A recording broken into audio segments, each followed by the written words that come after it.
असां खां पुछो वियो आहे त असांखे इहा इक्वेशन जेका बराबरि आहे y is equal two 1/3x-2 इन खे ग्राफ करिणो आहे इन हेठें एक्स वाई प्लेन में। हाणे आम तौर ते असां वटि जेका इक्वेशन हूंदी आहे उहा हूंदी आहे y is equal to mx plus b जे फॉर्म में, जंहिंखे असां स्लोप इंटरसेप्ट फॉर्म बि चवंदा आहियूं। ऐं जेको m आहे उहो बराबरि हूंदो आहे स्लोप जे, ऐं हिते m असां वटि 1/3 जे बराबरि आहे। त हिते मां लिखां थो त m बराबरि आहे 1/3 जे, ऐं b असां वटि बराबरि हूंदो आहे y इंटरसेप्ट जे, जेको बराबरि आहे असां वटि -2 जे। त b बराबरि आहे असां वटि -2 जे। अच्छा, वाई इंटरसेप्ट जो मतिलबु हूंदो आहे जॾहिं एक्स असां वटि 0 हुजे त असां वटि जेको वाई आहे उनजी जेका वैल्यू हूंदी आहे उनखे असां वाई इंटरसेप्ट चवंदा आहियूं।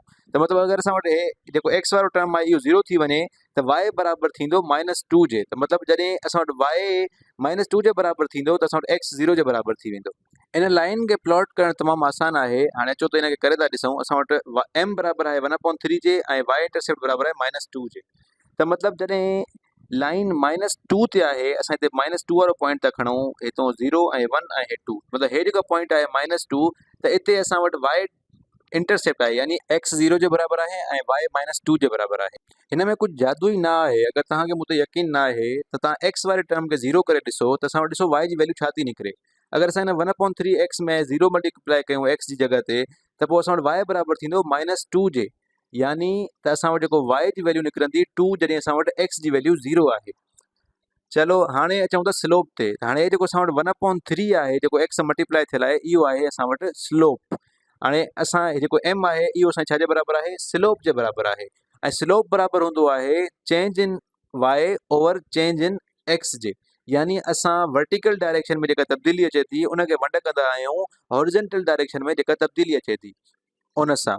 त हाणे असां वटि 1/3 आहे change in y over change in x, यानी हर हिकु दफ़ो जेको y में तब्दील थो थिए 3 दफ़ा x में तब्दील थो थिए। त हाणे हिते असां वटि जेको पॉइंट आहे 0, -2, इन में असां स्लोप में अॻिते था वधूं, यानी असां वटि 1, 2 ऐं 3 दफ़ा या 3 पॉइंट असां वटि एक्स में अॻिते वधंदा, ऐं उनखां पोइ हिकिड़ो पॉइंट असां वटि वाई में मथे वधंदो, छाकाणि त ॿई पॉज़िटिव में आहिनि। त इहा पॉइंट असांजी थींदी लाइन जी ॿी पॉइंट। ऐं साॻी तरीक़े सां वरी असां वटि 1, 2, 3 एक्स में वधंदा ऐं हिकिड़ो पॉइंट वाई में वधंदो। असां पोइते बि हली सघूं था। अगरि असां एक्स में 1, 2, 3 पॉइंट पोइते हलूं त वाई में बि हिकिड़ो पॉइंट पोइते हलंदासीं, ऐं इन तरीक़े सां असांजा नेगेटिव वारा जेका हेठि वारा पॉइंट आहिनि उहे बि निकिरी सघनि था। ऐं अगरि असां 6 पॉइंट एक्स में पोइते वञूं, 1, 2, 3, 4, 5, 6, त वाई में असां 2 पॉइंट हेठि वेंदासीं, छाकाणि त 1/3 स्लोप आहे असां वटि।